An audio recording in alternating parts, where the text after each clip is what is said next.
So yan, magandang umaga sa inyong lahat. At yan, today recipe ko na naman. Lagyan natin ng kaunting mantika ang kawali. At samahan natin ng kaunting margarine. At para mag-iba ang lasa niya. Kaunting margarine. So yan. Laluin natin.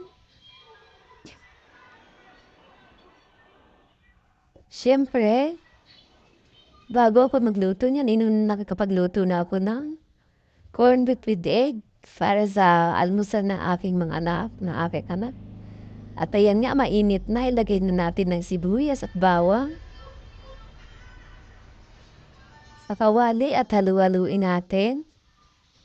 Halo-halo lang siya hanggang maging brown. Yan. Ayusin natin ang camera. Pakita natin ang aking niluluto. So, halu-haluin. At isunod natin ang manok. Haluin lang natin hanggang maging brown. Ayan. Siyempre, hindi pampalasa ng adobo yung toyo. Servers 1 at sukang servers 1. Pampasarap yan. Hindi yan mawawala sa adobo.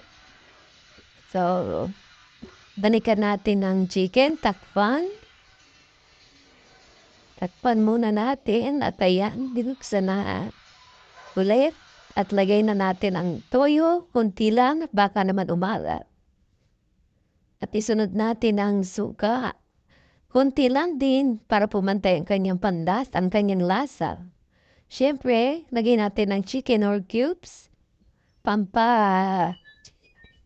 Pampalinamnam ng lasa. At siyempre, mamaya na natin pala ilalagay itlog ng pugo.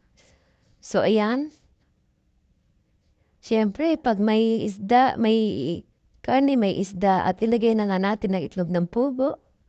Dahil medyo malambot na ang karning manok. So, halu-haluin natin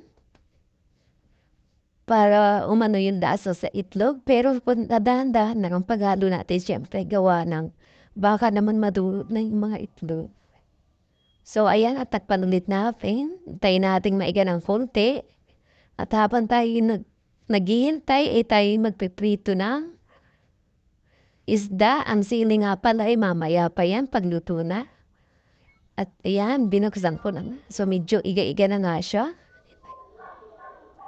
At yan, mukha nang masarap siya, mga kalalas. At ayan, habang mainit na mantika, ilagay na natin ang isda. Tulingan yan, mga kalalas. Prito. Tatlo lang yan kasi tatlo lang naman kami na nakain ng ganyan. So, ayan, tapos na nga lahat. Lutuin, lingan, adobong manok with egg ng pugo at kanin. So, ayan, kain po tayo. Siyempre, may tira pa kahapon. So, yan, baba.